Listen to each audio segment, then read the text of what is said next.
Very good morning to you. Thanks for joining us for our virtual conference on digitalising the NHS, sponsored by our partners at Silver Cloud by Amwell. A warm welcome to new faces here for the first time, and hello to those of you who join us regularly for these conferences, full of useful content and innovation. National Health Executive is always keen to deliver content which inspires innovation on the platform long after the event has finished. So, to access the on demand content, please visit events.nationalhealthexecutive.com/on demand. Today is going to be packed with opportunities to network and acquire industry knowledge and best practices from other NHS professionals. So I hope you're looking forward to what we've got in store. I am. Now, before we begin, I'd like to thank our industry leaders and experts who have taken time out to join us to share their high quality insights. Due to the standard that will be shared on our NHE 365 platform, it's worth pointing out that all content is CPD certified. So for every hour of content you watch, you'll earn 1 CPD point. Your CPD certificate will be sent to you within 24 hours after the conference. Please also note our networking opportunities can be accessed via the speed networking function. I encourage you as well to collaborate with your colleagues as another valuable source of education. This all plays a part in the community we're growing, a community built by you for you and your peers and colleagues to share in the knowledge and connections. Also on the NHE 365 even platform, you can access a wealth of resources in our on-demand content section, as well as the digital marketplace, where our partners provide information for you and your teams to digest at your leisure. Finally, feel free to share your thoughts and experiences today across social media using the hashtag NHE365. So without further ado, let's get started. The healthcare industry is experiencing a profound transformation driven by digital technology, and the National Health Service is at the forefront of this revolution. This NHS digital healthcare event is designed to shed light on some of the innovative digital solutions and advancements which are reshaping the delivery of healthcare services, offering a platform for healthcare professionals and those with an interest in digital technologies to improve healthcare to come together, exchange ideas, and explore the opportunities we have. Our first panel is all about enabling the workforce with modern technologies to allow NHS staff to work effectively whilst delivering high quality patient care. Our workforce is undergoing a profound transformation as technology continues to shape the way we work. Equipping teams with the right technology enables staff to work more efficiently, improve diagnoses, as well as prescribe the right treatments. The goal of digital transformation is to improve clinical outcomes, patient safety, and the quality of care. But how we get there is dependent on what tools NHS staff, both clinical and non-clinical, can integrate into their roles to better communicate and work more efficiently. Those of you who've been here before know that I like it when our discussions are a conversation with you, our audience, involved. So for our panel discussions, please do feel free to use the Q&A function on the right-hand side of your screens. It helps me as well if you can put who your question is for. So let's welcome our first guests. I'm delighted to say I have with me today Afshin Attari, Director of Public Sector and United Platforms at Exponential E Limited, Mira Nair, Chief People Officer at Lewisham and Greenwich NHS Trust.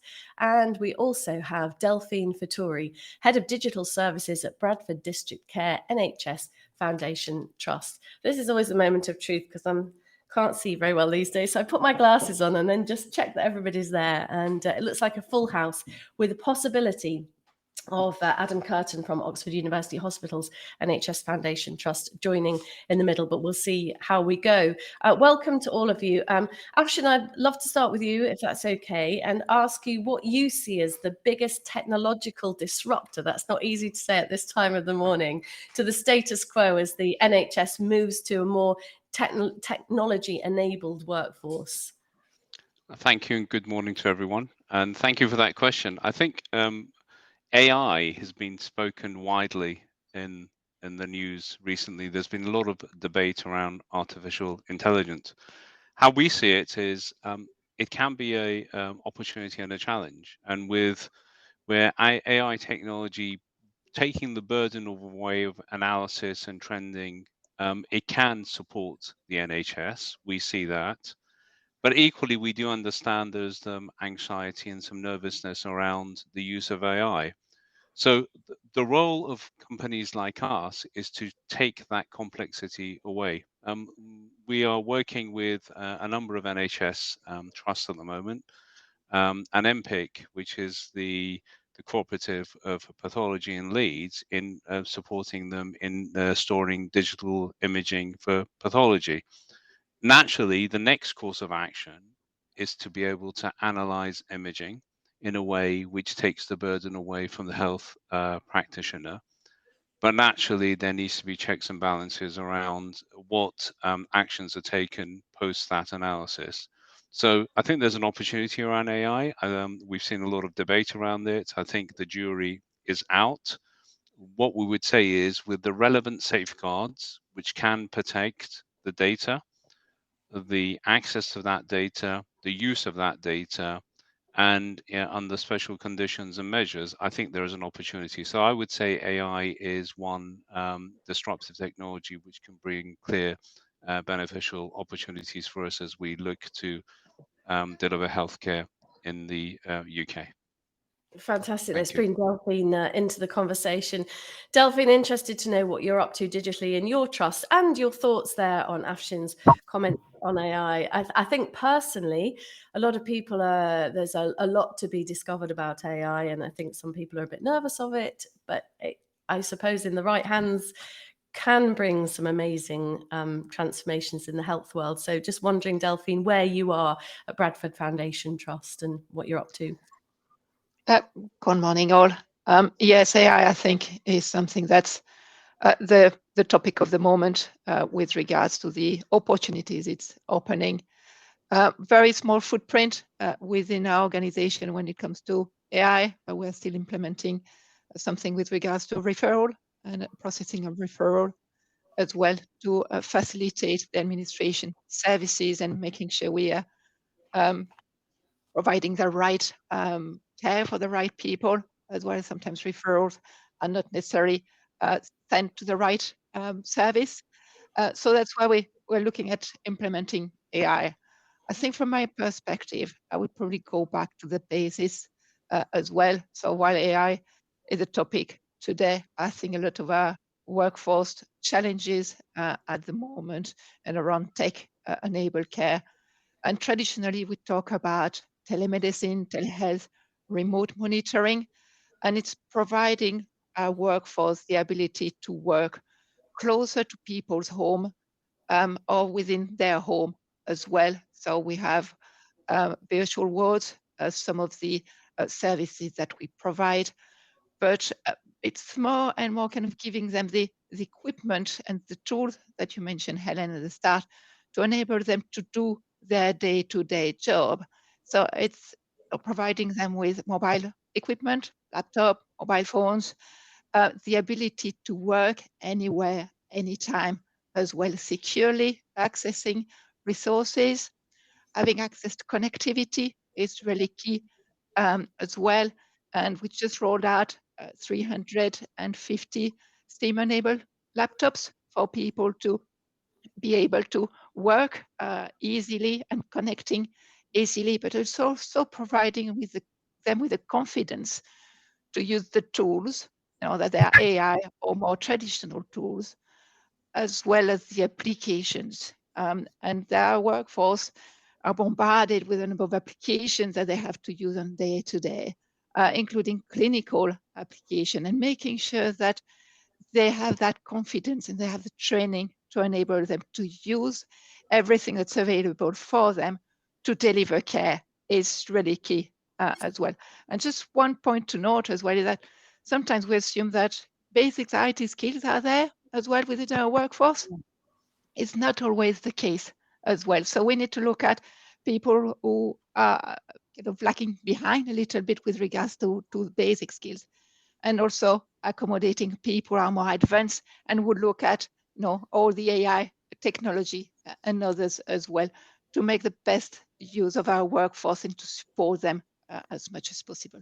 It sounds like you're supporting your clinical and frontline service from a device point of view and support point of view really well, actually, Delphine. Mira, lovely to see you again. You've been on our conferences before. Just wondering how you see this time that we're in now. How optimistic are you that digital transformation can improve clinical outcomes, patient safety, the quality of care? Do you sit there, thinking that these are quite sort of exciting times for the health, for the future of our patients, really? Thank you, Helen, and thank you for having me on this panel. So, I completely agree with you that that these are exciting times for our patients and for our colleagues and for our communities. And I think probably partly linked to the pandemic, I think very often technology-driven change in the NHS has been really slow to come around. And so some of the things that Delphine mentioned about virtual wards, etc., and virtual ways of working and hybrid working, I think 3 years ago, 4 years ago, if people had talked about that, we probably would have been talking about a program of rollouts which would have taken probably about a decade. And what I think the pandemic did was, one of the small silver linings of the pandemic is that it revolutionized the way organizations across the NHS have embraced technology. And I think that has meant that people are far more receptive now probably than they would have been in the past to changes happening quite quickly. So we now have, I think, staff, including clinical teams, working remotely in ways that probably could not have been conceived of earlier. So I think in that sense, I think the NHS is probably at a really exciting crossroads. But all technology comes with some risks, isn't it? And I think some of the hesitations that Delphine and Afshin were talking about is partly because when we are actually talking about rolling out technology, we don't always consider the human element. And sometimes that can be the factor that derails these technologies in terms of driving them forward and embedding them within organizations. But otherwise, as far as time is concerned, it's very exciting times. Yeah. And also, Mira, do you think that we've got existing technology solutions that perhaps aren't fully optimized, and now is a time to look at those as well as bringing in the new shiny tools? Yes, completely. I've been in the NHS for a long enough time that I've seen many organizations and many teams where we don't even tap into maybe about 50% of the functionality that's available with an existing technology. And that's a real waste. It's a waste of time, it's a waste of resource, and so much of clinical time is spent creating workarounds and technology where solutions probably already exist. And that's not because people don't want to use the technology. It's typically because as part of implementation and rollout, there's not enough time that's gone into actually understanding customer and practice, understanding how we can redesign and refine processes so that it works for teams, not just in terms of using the technology best, but also in terms of the care that they provide. And sometimes that can cause a lot of complications in terms of wider rollout. And I suppose, and I think this is again symptomatic of the NHS, is that we have project teams, etc., that are involved in the implementation of the rollout, but not enough time and attention that's given to socializing it. And I think both Delphine and Afshin will agree with me that sometimes the project team that's implementing will then move on to the next phase. So all the communication that goes around with actually embedding technology starts to drop off. And if then you don't have active champions, it means that that focus, a single-minded laser focus that teams have during implementation starts to sort of fade away. People move on and memory is lost, and then standard organizational reflexes sort of kick in and people get back to how they've always done things rather than actually optimizing technology. And I'm sure we'll all have examples where we see that all the time. Yeah, Afshin, I'm sure you probably agree with that, do you? And also, of course, time is such a premium, isn't it, within the NHS? There's never spare time because of the very nature of the NHS. Afshin, any thoughts on that before we move on to the next thing I was going to ask you? I think Mira's absolutely correct. What we felt and what we saw during the pandemic, there was two aspects: agility. The speed of decision making improved dramatically. And because everyone was working towards the common cause, that was the first learning. So making decisions to deliver the best outcomes because we had no choice. We saw that across the piece. The second opportunity is to recreate different ways of working, because by creating different ways of working, we can deliver better healthcare and deliver efficiencies. And I know the public sector and the government as a whole is always under pressure for delivering best value. So the question is, how do we do that? And one example to coming back to remote working is that we worked with NHS England and the prison service to deliver telemedicine into 133 prisons over the pandemic. And the big challenge Wow. there was that normally you would take a inmate or out of prison or a environment into a hospital. But during the pandemic, that creates an immense amount of risk. If you take an inmate into a hospital and brought them back into a confined area, you could infect the whole area. So we worked at pace to actually bring the clinician towards the prison. So 133 prisons had access to the HSCN, which is the Health and Social Care Network, through ruggedized laptops, which are authenticated, foolproofed, security approved, and it gave us the ability to create a safe environment, a better outcome for the prisoner, because it is quite challenging if you're moving into the hospital with handcuffs or with 3 prison guards. It's not a pleasant experience. So the prisoners have experienced a better outcome. The NHS England has seen a better outcome. And we prevented, at the time of COVID, we prevented and lowered the risk of infection. So there are ways of doing this, but I do understand it is complex, and that's the role of service providers like us to come into play and take that complexity away. If I may, the second challenge is that we work in a very fast-moving world. Technology is moving at pace. Even for service providers, staying on top of that tech and understanding how it works is quite crucial. So we have a responsibility in ensuring that when we're considering the deliverables, we design, implement, and service those outcomes with the patients and the end users at the heart of our thinking. And if we can do that, I think the adoption rates will increase and we can deliver better services to the health service. Gosh, the prison example was really interesting because, of course, when we're going through the pandemic, unless you know anybody in prison, have a loved one in prison or whatever, it's an area that you just don't think about. And that's quite fascinating to hear. Well done on all of that. A question for Mira and Delphine, perhaps with you first, Delphine, actually from Afshin. Here's something he'd like to ask you. Have the benefits of wearable tech for frontline staff been investigated and explored, given how prohibitive the costs may at first appear? Delphine, have you looked into that at all, wearable tech for frontline staff? Actually, we didn't.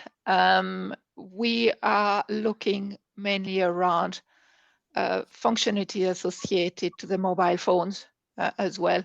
And in terms of wearables, the only thing that's close to a wearable would be around our safety devices for our workforce.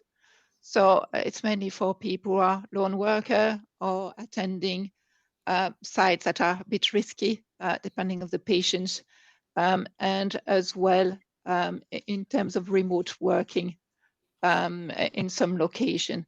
So I would say wearables is not something that we've been looking at within our trust per se. There is more initiative around wearables, but in cooperation with local authorities. We're working very close with Bradford Local Authority in particular within West Yorkshire. And they also have some monitoring solution in people's home as well.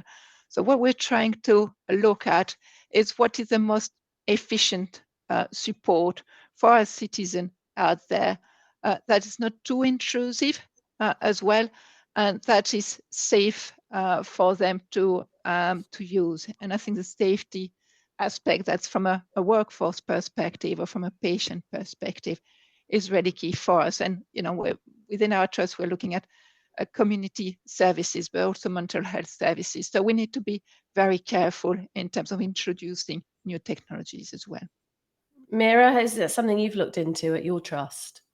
Not so much. So, and I suppose there's a conversation to be had there about the cost implications, isn't it? So, what is the gap that this technology is going to be addressing, and what are the cost implications? Because I think each organization is probably in a slightly different place in how much it has embraced technology, and some of that will be linked to finances. And say if you have teams that are still using paper, for example, for certain transactions, wearable tech seems like a very, very far, it seems like a solution that is so much further away than some of the solutions that they require currently.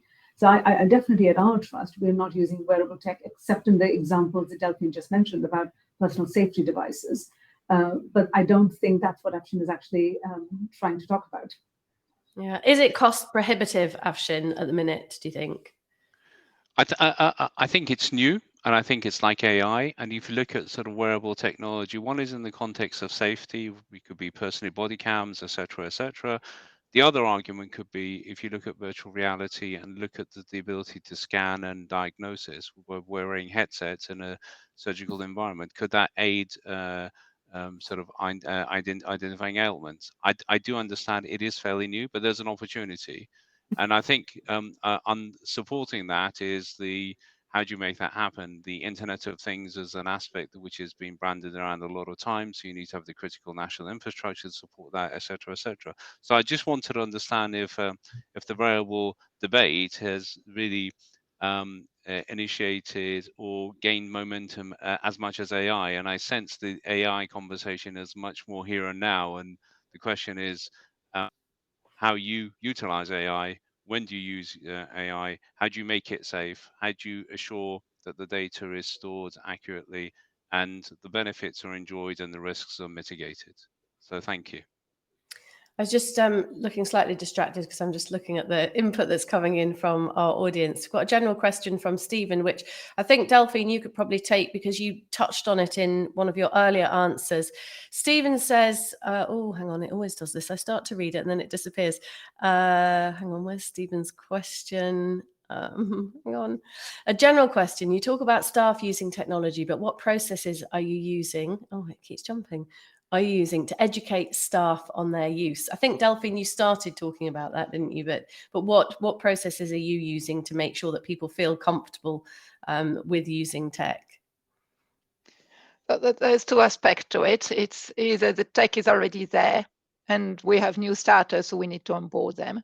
So having that training engagement with new staff. But I think it's when we introduce a new technology, it's the way we're doing this. And we talked about the change management element of that. And what we're implementing as well within our trust is having more clinical leads as well, which have a focus on digital. So they would be the conduit whereby actually new technology would be introduced. That would be, people talking to each other in their own teams, in their own environment, rather than having their digital services or their IT department forcing upon something or forcing upon the change. So it's a very collaborative approach that we need to have.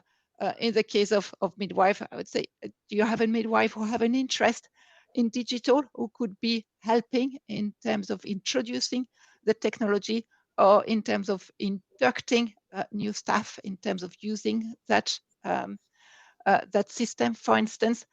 I think it's the best way of having the clinical teams being involved from the inset into new technologies. Mira, I was going to ask you what are some of the key ingredients for integrating technology solutions within clinical practice. And then I've also got a question from the audience that I think fits in with that nicely. Okay. So I suppose what I would say is, I think one of the comments that I made earlier, which is that the technology must, I suppose, first and foremost, address a gap. It must address a problem that our clinical teams are actually experiencing, so that they feel that there is value in them investing their time and their time, most importantly, to actually use it and to look at embedding it. I mean, our staff, and I suppose staff across the NHS, use tech all the time, whether that's in simple solutions like rosters and deployment, but also in terms of clinical solutions.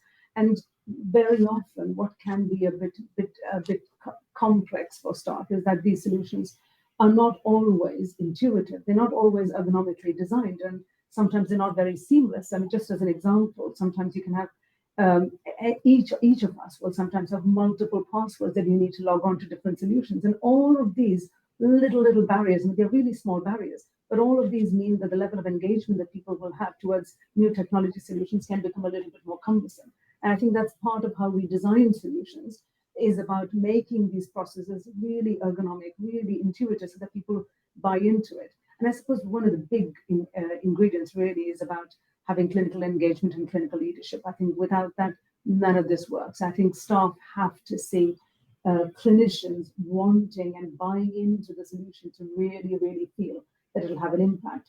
And I suppose there's something about organizational culture. I think where very often we decouple culture from technology, and that means that technology solutions can sometimes be definitely suboptimal. I think the only other thing I would say is an ingredient is where organizations really have embedded a sort of an improvement mindset, where people are looking to improve and grow and make things a little bit better, and therefore have permission to try and test things and fail. And I think organizations that do that well will normally use tech far better. And just one final point I would say is that just getting the basics right, so that when technology doesn't work, you have an immediate prompt resolution, because otherwise people just get a bit tired and go back to how they otherwise do things. And perhaps lose their confidence with it when it doesn't work. It's very easy to revert back to old situations. Karen asks Meera a specific question for you. She says she loves technology, and then she put, many midwives do not. How do we address this psychologically, not just technically? Because with a different mindset and supportive training, it is possible to get the most out of staff if they feel supported. I mean, is that partly where the organizational culture that you mentioned comes in? Absolutely. I mean, Carol is absolutely right. It is often the case that you'll have some very, very active and very dynamic champions, but the wider organization is not quite ready for it. I mean, I'm an absolute fan of technology as well. And technology can be as simple as a Microsoft Excel spreadsheet, isn't it? Where most of us use it, but don't really tap into the wealth of information and gadgetry that it has within it. And I think some of the points about how Delphine mentioned about training people is really critical. But I think people reinforcing why we use what we use and what the impact of that is. So, just as an example, population health systems are absolutely vast, and they can come up with some fantastic solutions for staff. But that's only if staff see us using those solutions, using the data and using it to actually make things a little bit better. And I think the more we are able to show that connection between the work that we do and the technology that we use, and how it can make the care of the patient better, or make the job of providing care easier, I think the more likely it is that it will be successful. So training is only one element of it, but champions who can actually draw those connections are, I think, vital. Cool. Afshin, do you want to pick? I was going to ask you another question, but do pick up if you've got a thought there. Yes, I was going to look at this really from two lenses. How I see it is, one is the human-machine interface.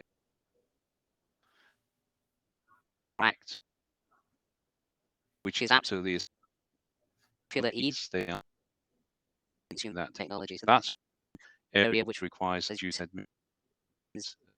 training, adoption, talking about the benefit. I think the other level about is, notwithstanding the interface point, there's a huge opportunity around sharing data and ensuring that that data becomes informative. I think that's where the big opportunity is.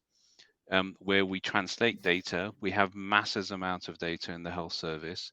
How do we collect that data and ensure that data is shared widely? And how do we translate that data into informative outcomes and take the burden away from the front-end clinicians? Present them with some findings, but then acting on those findings becomes a human decision. The analysis, research, and trawling through weights of data is very time consuming. So there's two opportunities: how we change that and how we enable data to become informative, and naturally how that data is presented and how the human machine interface is taken on board and the ergonomics are considered to ensure that people do consume that data and that information. And that data is so important, isn't it? If that's analysed and researched properly in a back room, taken away from the front line, can presumably be really, really helpful. Afshin, I was going to ask you what technology you would probably most like to see rolled out, which you feel that could have the greatest impact on, what our doctors, nurses, and clinicians can deliver to patients.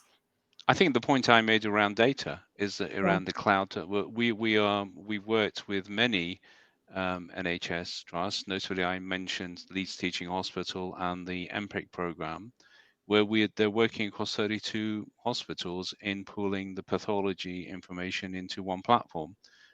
The challenge for them was creating a cloud environment which is secure. We've taken that environment away. We have created the critical national infrastructure. We've put the right security protocols in place. So we've assured them from a enablement perspective. I think the data sharing and moving that information and translating that data, which is the next step, which is AI. How do you translate that data, which is pulled into one place, into informative decision-making tools in pathology and radiology and analysis?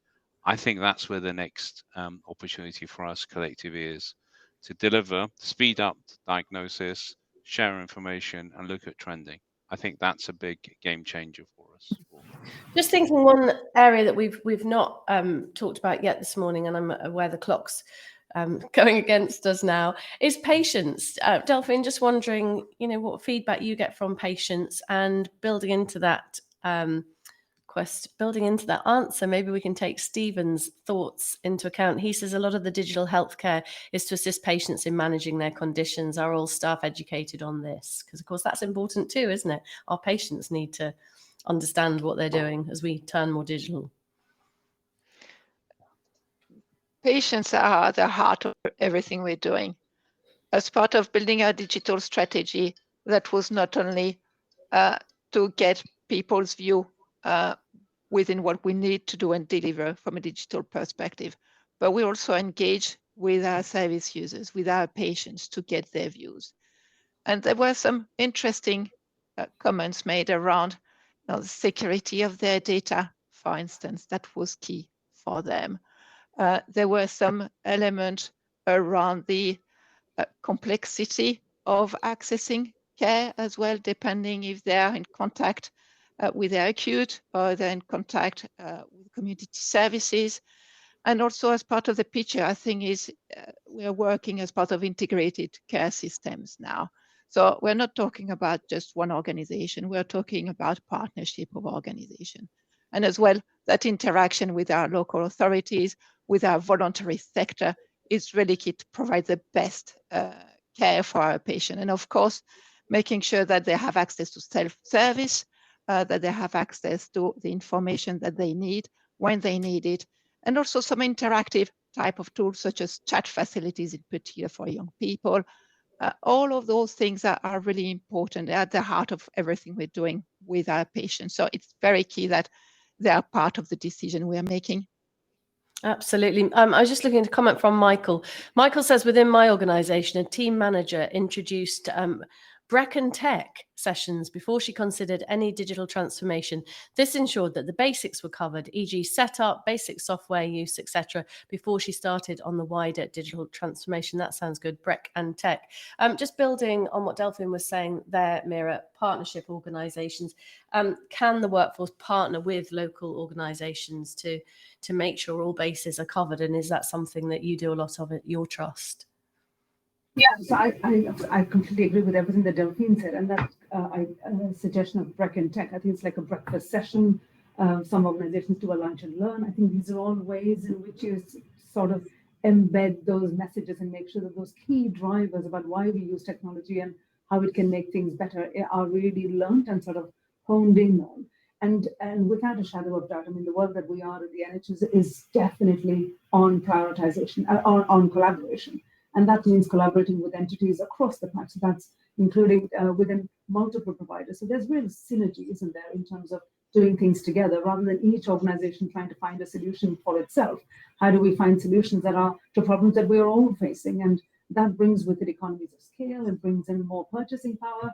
It brings in the option of actually creating teams where you can sort of feed off of each other and not try and reinvent the wheel when there are problems that come up. And I think increasingly, more and more organizations are looking to collaborate, not just within the acute sector, but acute mental health, community sector, as well as with the ICBs, to see how do we leverage these various routes through which we can access technology in ways that is actually far more productive.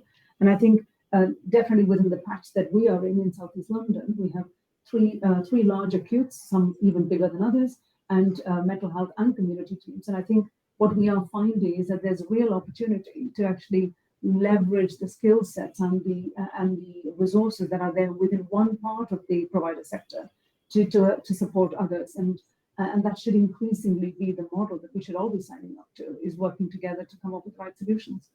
That's what I think I really enjoy about this event, because it really is an opportunity for different trusts, for organisations like Afshin's to come together and pool ideas and find out what's going on in different areas, and then keep in touch with other people. So, that communication and collaboration is so key. I think there's no point everybody learning set lessons themselves when they can be inspired by another trust or hospital, etc. I think we're nearly at the end, Afshin, and I was going to ask whether you feel that the NHS is equipped well enough to embrace this opportunities. I'm sure there's going to be lots of challenges along the way, not least finance, which just brings me into reading Samar's thought. The question at a recent Health and Social Care Select Committee looking at digital transformation in healthcare, one of the witnesses highlighted that financial sector allocates 50 to 75% of its technology budget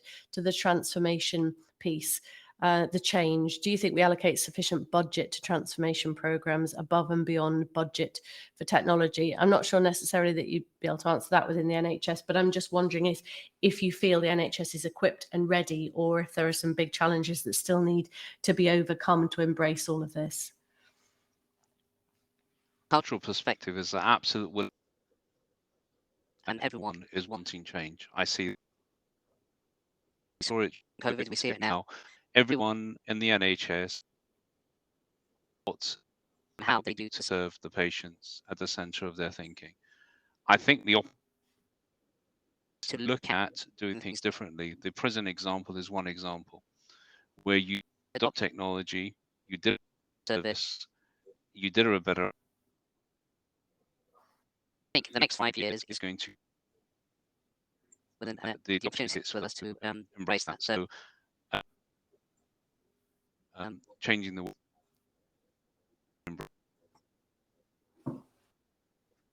And I'll just end on Joe